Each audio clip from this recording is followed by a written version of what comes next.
Population 50টি বছর পরে বেড়ে গেছে, যার কারণে আমাদের ঘরের ভিতরে আমাদের মা বোন প্রাইভেসি নাই, সিকিউরিটি নাই, একটি রুমের মধ্যে গাদা করে আমরা থাকতেছি।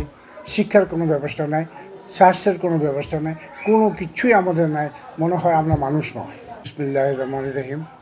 আমি মোহাম্মদ শওকত আলী, অত্র জেনেভা ক্যাম্পের এসপিজি আছি।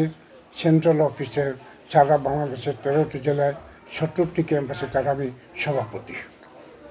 জেনেভা ক্যাম্প এবং অন্যান্য ক্যাম্প যেখানে বাংলাদেশে আছে, আজকে আমরা 50টি বছর ধরে ঝুঁকে ঝুঁকে মরতেছি। আমাদেরকে কেউ দেখাশোনা করে না, কেউ খোঁজখবরও নেয় না। ভেবেছিলাম যে 16টি বছর পরে একটা পরিবর্তন আসতে হচ্ছে, আমরাও একটা সুযোগ সুবিধা পাবো, কিন্তু আজ পর্যন্ত আমাদের সঙ্গে কেউ দেখাও করে না, কেউ কথাও বলে নেই। আমরা কয়েকবার মাননীয় প্রধান উপদেষ্টাকে চিঠি দিয়েছি যে আমাদের সঙ্গে একটা সাক্ষাৎ করে আমাদের কী অবস্থা আছে সারা বাংলাদেশে আমরা একটা তুলে ধরব, কিন্তু দুঃখের বিষয় আজ পর্যন্ত এটা হয়নি। হয়তো যেন পরে, এখন উনি ব্যস্ত আছেন, সারা বাংলাদেশের কাজ করছেন, উনি সংস্কার করছেন, হয়তো একসময় আমাদের সঙ্গে কথা হবে, আমরা আশাবাদী। জেনেভা ক্যাম্প বা অন্যান্য ক্যাম্পের জন্য বহু অবস্থা খারাপ আছে, কেউ দেখাশোনা করে না। জেলা প্রশাসকের আন্ডারে সব ক্যাম্প আছে, কিন্তু জেলা প্রশাসক বা Dhaka district relief and rehabilitation organisation কেউ এখানে আমাদের সঙ্গে দেখা করতে আসেনি।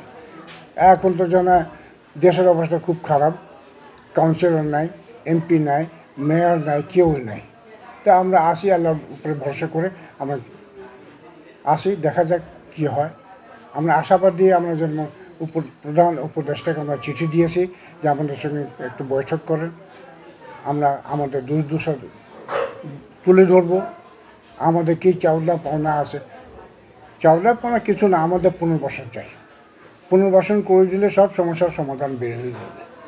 কখনোই বিদ্যুৎ থাকে না, কোনো পানি থাকে না, কোনো যেন জোরপূর্বক উচ্ছেদ হয় জায়গা জায়গা, এই অবস্থায় আমরা আছি।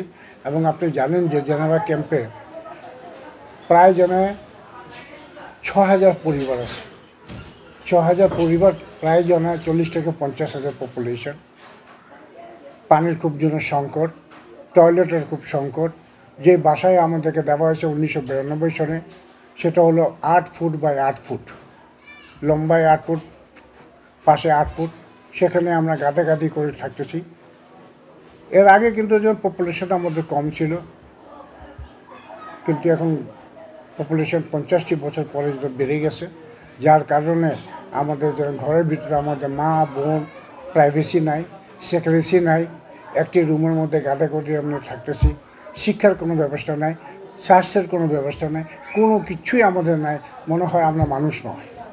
মানুষ যদি থাকতাম তো সবই সরকার, যতগুলো সরকার ছিল সব সরকার আমাদের একটু দেখাশোনা করতো, আমাদের দূষণ করতো, আমাদের কিছুর জন্য সহযোগিতা করতো, কিন্তু কোনো কিছুর সহযোগিতা নাই। এই আল্লাহর উপরে ভরসা করে, জনগণের উপরে ভরসা করে আমরা বসবাস করতেছি।